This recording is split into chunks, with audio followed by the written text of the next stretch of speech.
I want to get back to Diana Rossini for a second because we'd mentioned this bite as it relates to the Patriots and the Patriots shopping pick 3, Bo. But then she followed up her tweets with this, talking about the Arizona Cardinals as I'm clicking buttons. You guys, I'm so sorry, Damon Dog. There we go. That's on host John. Let the producer produce, would you? I'm not a good host. Diana Rossini. As for the Cardinals, like last year's draft, teams looking to trade up for pick 4 may have to wait it out. GM Monti Ossenfort won't do a trade until they're on the clock. Why?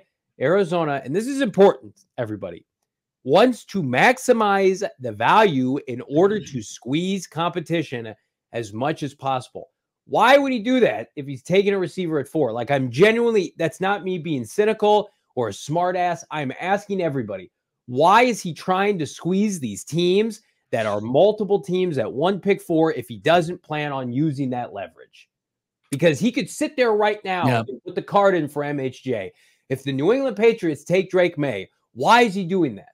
Like, to hope to be like blown out of the water? What does that even mean? Because I think right now, if you contest that the Vikings or the Giants are going to give you above market value, which is the price which I believe either would pay, like, why would he do that if he doesn't intend on trading the pick? That's my question for everybody who is concerned about MHJ, hold the line, bust trade. He is squeezing these teams because he knows somebody's going to break and give him what That's right. No, he does. And he can, just wring it out, wring the washcloth out of every last morsel that he can get from teams trying to come up the draft board. It's crazy. Like, you've got that tweet, and on the background, you got puppy dog eyes, Monti Ossenfort. Like, there's a wolf right there in sheep's clothing. And the Arizona Cardinals finally have one of those guys, but that's what we've been pounding the table for. Like, not pounding from a sense that we're on the sidelines cheering this on, you bastards out there that try to,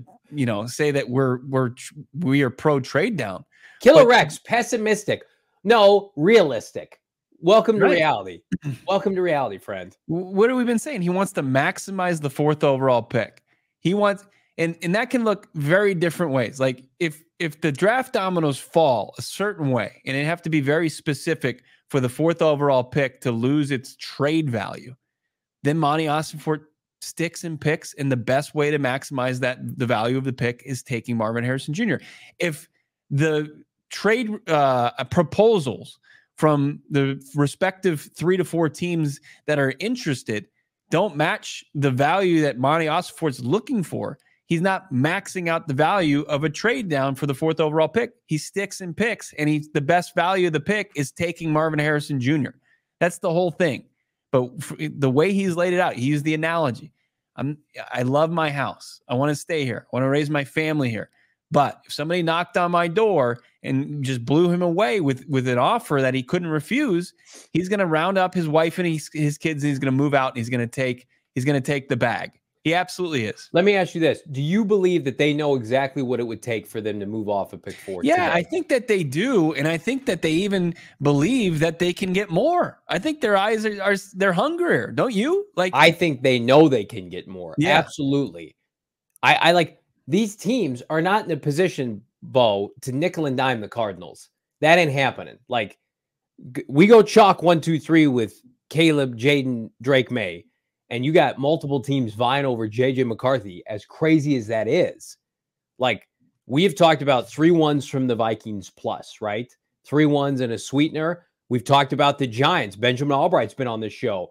A 2025 first is not out of the question to go from 4 to 6. Maybe another kickback pick. Maybe they do a pick swap.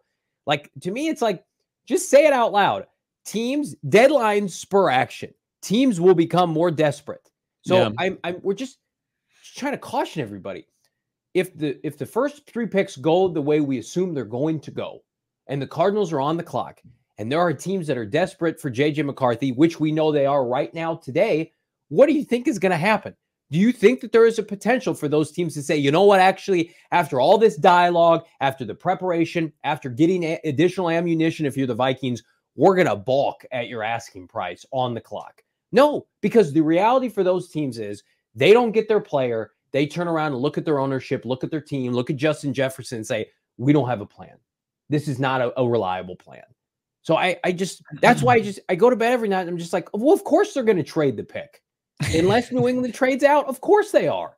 Just say it out loud. That's terrifying. That's the last thought you have before you go to That sleep. meme. Oh, I bet he's thinking about, whatever. And it's me just going through the hypotheticals in my mind.